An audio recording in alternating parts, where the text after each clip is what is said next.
Halo semuanya, selamat datang di paparan kita kali ini. Kita bakal membahas sesuatu yang jujur saja luar biasa memikat. Dan mungkin jarang banget kita renungkan secara mendalam.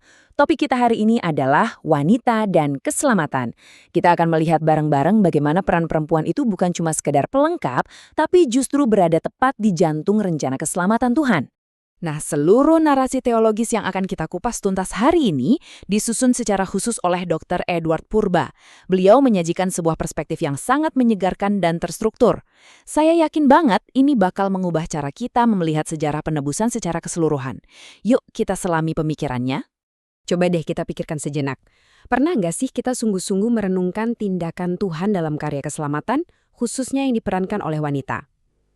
Biasanya kan kalau kita bicara sejarah penebusan, sorotan dunia sering tertuju pada tokoh-tokoh pria ya kan? Tapi hari ini kita akan membongkar sebuah misteri luar biasa, di mana wanita justru menjadi aktor utama dalam rencana besar tersebut. Oke, kita mulai dari dasarnya dulu. Dalam teks kuno Alkitab, istilah untuk perempuan adalah Isya dalam bahasa Ibrani dan Gune dalam bahasa Yunani. Makna krusialnya apa? Sejak hari pertama penciptaan, baik laki-laki maupun perempuan itu diciptakan setara sebagai gambar Allah. Perempuan didesain sebagai penolong yang sepadan, sebuah fondasi yang sangat agung bahkan sebelum sejarah manusia mulai bergulir. Dan ini ada fakta yang mungkin bikin kaget. Kalau kita melihat hukum perjanjian lama, strukturnya itu sangat melindungi martabat perempuan, jauh-jauh melampaui standar budaya kuno pada masa itu. Bayangkan saja, perempuan berhak atas pentahiran yang setara, mereka diikutsertakan dalam ibadah dan nazar, dijamin hak istirahat sabatnya, bahkan berhak mewarisi dan memiliki tanah. Ini adalah standar awal yang ditetapkan Tuhan, dan standarnya sangat tinggi. Tapi seiring berjalannya waktu, ada pergeseran yang cukup tragis nih. Di bawah tradisi para rabi, ajaran-ajaran mulai menomorduakan perempuan. Namun, coba perhatikan kontrasnya. Pelayanan Tuhan Yesus datang dan secara radikal mendobrak tradisi diskriminatif tersebut.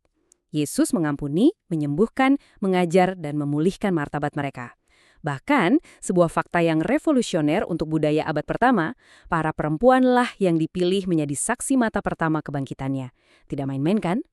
Nah, untuk benar-benar paham betapa krusialnya peran ini, kita harus kembali ke titik tergelap kemanusiaan, kejatuhan di Taman Eden. Di Kejadian 3 ayat 16, ada satu realitas pahit yang dijatuhkan Tuhan. Susah payahmu waktu mengandung akan kubuat sangat banyak.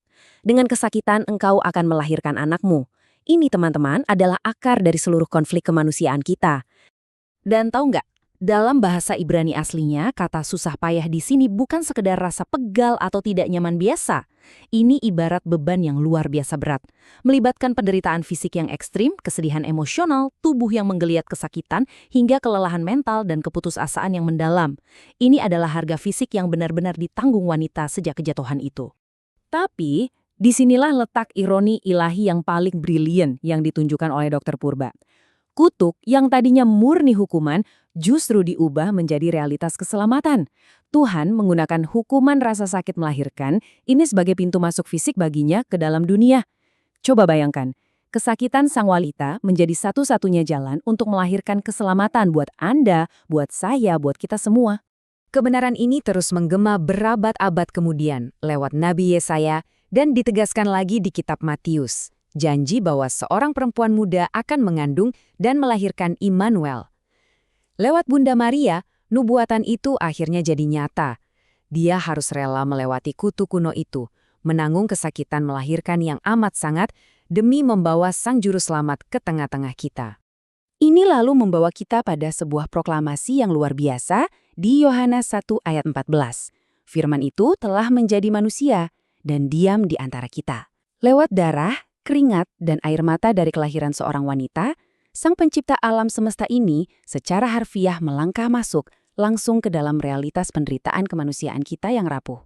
Coba deh kita lihat garis waktu penebusan ini, rasanya seperti merangkai puzzle raksasa. Di awal waktu, Hawa menerima kutuk kesakitan. Maju ke abad pertama, Maria menanggung kesakitan yang sama persis untuk melahirkan anak Allah. Lalu di Bukit Kalvari, Yesus mengambil alih kutuk itu secara tuntas di atas kayu salib. Dan akhirnya, untuk kekekalan, Tuhan mengubah kutuk kuno itu menjadi berkat keselamatan yang abadi. Nah, ini dia klimaks teologisnya. Surat Galatia mencatat dengan sangat jelas, Kristus telah menebus kita dari kutuk hukum Taurat dengan jalan menjadi kutuk karena kita. Jadi, Yesus nggak cuma lahir melewati rasa sakit dari kutuk itu, tapi dia sendiri yang pada akhirnya menanggung dan menjadi kutuk itu di kayu salib, mematahkan rantainya dari kita semua selamanya. Pemahaman ini akhirnya bikin kita ngeh dan memecahkan misteri besar di ayat 1 Timotius 2:15. Tetapi perempuan akan diselamatkan karena melahirkan anak, asal ia bertekun dalam iman. Proses melahirkan, yang tadinya 100% adalah sebuah hukuman, kini bertransformasi menjadi instrumen penebusan yang sangat agung saat dipadukan dengan ketekunan iman. Sebuah teladan sempurna yang ditunjukkan oleh Maria. Jadi sebagai penutup paparan kita, tantangannya buat kita semua adalah ini. Yuk, mari kita warnai dunia dengan pikiran Kristus. Kutuk kematian telah diubah menjadi berkat kehidupan, dan tepat di pusat rotasi sejarah keselamatan itu berdirilah seorang wanita. Dengan perspektif baru yang luar biasa ini, bagaimana sih cara Anda akan menghargai dan memandang karya keselamatan Tuhan mulai hari ini? Boleh direnungkan ya. Terima kasih banyak sudah menyimak paparan ini sampai habis. Soli Deo Gloria.